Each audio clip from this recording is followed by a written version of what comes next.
जय श्री राधे। पूज्य श्री सद्गुरुदेव भगवान के चरणों में प्रणाम।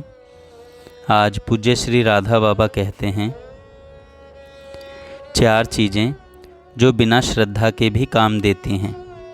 पहला भगवान का नाम, दूसरा धाम, तीसरी लीला और चौथा संत। इसमें से किसी के साथ प्राणों की बाजी लगाकर जुड़ जाएं। पहला, नाम से जुड़ें तो फिर ऐसा हो जाए कि प्राण छूटे पर नाम नहीं छूटे। दूसरा, धाम से जुड़ें तो ऐसा जुड़ें कि चाहे बम गिरे ब्रज रज पर ही प्राण छोड़ेंगे, यहाँ से बाहर नहीं जाएंगे। तीसरा, लीला से जुड़ें तो ऐसा जुड़ें कि इस जगत को बिल्कुल भूल जाएं, यहाँ तक कि चर्म चक्षु से भी हर जगह भगवान की लीला ही लीला देखें। चौथा, संत से जुड़े तो ऐसा कि प्राण रहते तो अलग नहीं होऊंगा, मुर्दा शरीर ही अलग होगा। ऐसा होने पर ही श्री प्रिया प्रियतम की कृपा प्रकट होती है। भगवान सबकी संभाल करते हैं, फिर जो उनका हो गया उसकी संभाल करें, इसमें कहना ही क्या है। एक संत की बात है, वे बद्रीनाथ धाम जा रहे थे।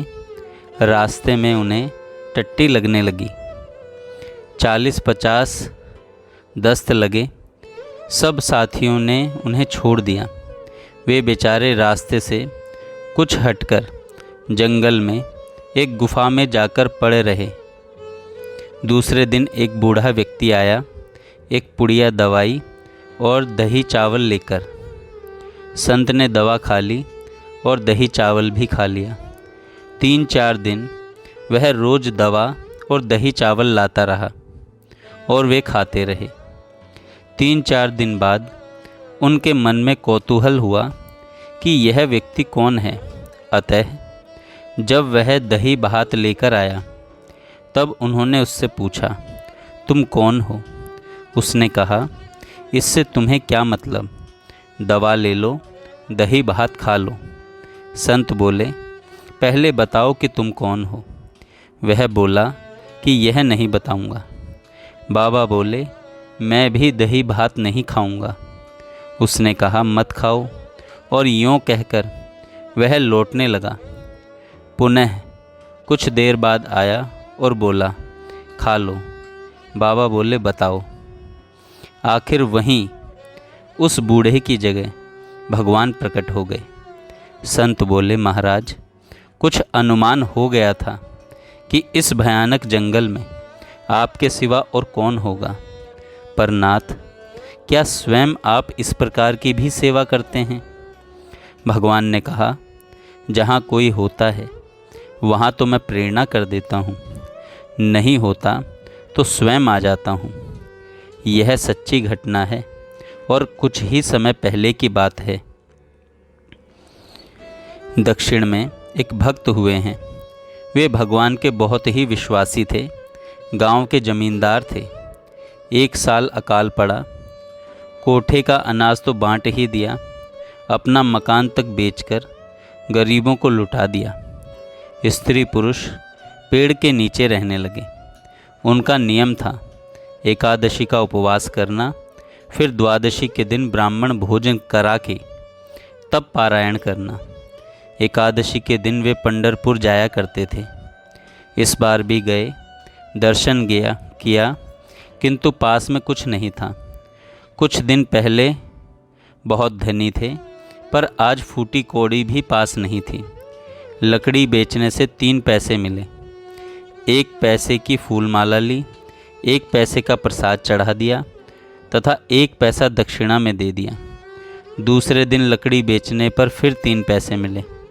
उनका आटा ले लिया, पर अब केवल आटे का निमंत्रण स्वीकार करने के लिए कोई ब्राह्मण तैयार नहीं हुआ। 2 पहर हो गया। एक एक करके ब्राह्मण आते, पर खाली आटा देखकर स्वीकार नहीं करते। अंत में एक भक्त दंपत्ति मन में सोचने लगे, प्रभु। अंत में दोनों सोचने लगे, प्रभु, हमारा नियम क्या आज भंग हो जाएगा? इतने में एक ब्राह्मण आया जो अत्यंत बूढ़ा था। बोला, पटेल, बड़ी भूख लगी है। उस बेचारे ने लजाकर कहा, महाराज, मेरे पास तो केवल आटा है। ब्राह्मण ने कहा, फिर क्या चाहिए? यहीं से थोड़े कंडे इकट्ठे कर लें, मैं बाटी बनाकर खा लूँगा। यही हुआ, बाटी बनने लगी। इतने में एक बुढ़िया आई। ब्राह्मण बोले, बड़ा अच्छा हुआ पटेल, यह मेरी स्त्री है, हम दोनों प्रसाद पालेंगे।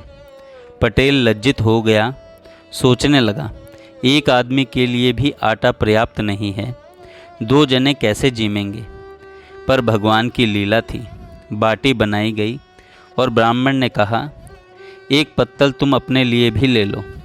पटेल बड़े विचार में पड़ गए। अंत में बहुत कहने सुनने के बाद ब्राह्मण ब्राह्मणी जीमने लगे। कुछ खाकर अंतर ध्यान हो गए। पटेल बड़े चकित हुए। प्रसाद पाकर मंदिर में दर्शन करने गए। वहाँ भगवान प्रत्यक्ष चिन्मय रूप धारण कर पटेल से बात करने लगे। बहुत बातें हुई। अंत में भगवान बोले, भाई, हमें ऐसी ही बाटियां खाने में बड़ा आनंद आता है। पटेल ने पूछा, महाराज, तब क्या आप बड़े बड़े यज्ञों में नहीं जाते? भगवान ने कहा, वे लोग हमको खिलाना ही नहीं चाहते। पटेल से भगवान ने फिर कहा, कल तमाशा देखना।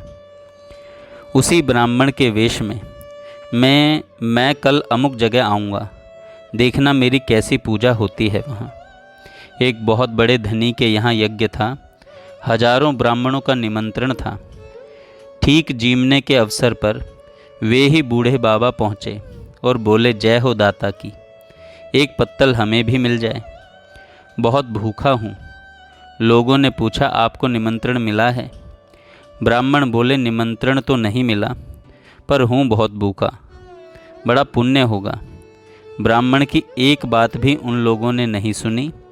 आखिर ब्राह्मण जबरदस्ती एक पत्तल लेकर बैठ गए। अब तो धनिक बाबू के क्रोध का पार नहीं रहा। उन्होंने हाथ पकड़कर ब्राह्मण को निकलवा दिया। पटेल दूर से देख रहे थे। बूढ़े ब्राह्मण पटेल को इशारा करके कह रहे थे, देखा हमारा कैसा सत्कार होता है। फिर कहा, अब देखो क्या होता है। जोर से आंधी आई, बड़े बड़े ओले गिरने लगे, सारा यज्ञ नष्ट हो गया, एक ब्राह्मण भी भोजन नहीं कर सका। कथा बहुत विस्तार से है एवं बहुत लंबी है। सारांश यह है कि किसी भी दुखी को देखकर उसमें विशेष रूप से भगवान को देखना चाहिए। भगवान से सच्चे मन से प्रार्थना करनी चाहिए, मेरे नाथ, यदि आप मुझे इसी गिरी अवस्था में देखना पसंद करते हैं, इसी प्रकार से निरंतर मेरे मन में अशांति बनी रहने में आपका चित्त प्रसन्न होता है, तो बार बार मेरे सामने आप आते हैं और मैं आपका तिरस्कार कर देता हूँ। यदि इसी घृणित अवस्था में मुझे देखकर आप प्रसन्नता का अनुभव करते हैं, तो अपनी इच्छा पूर्ण करते रहो नाथ, क्योंकि आप यदि ऐसा चाहते हैं तो इसमें मेरा परम मंगल है। पर यदि मेरी कमी के कारण, मेरी तत्परता की कमी के कारण, मेरे अविश्वास के कारण ऐसा होता हो, तो अब बहुत हो चुका नाथ, मेरे इस दोष को अभी मिटा दो, अभी मिटा दो नाथ, अभी मिटा दो।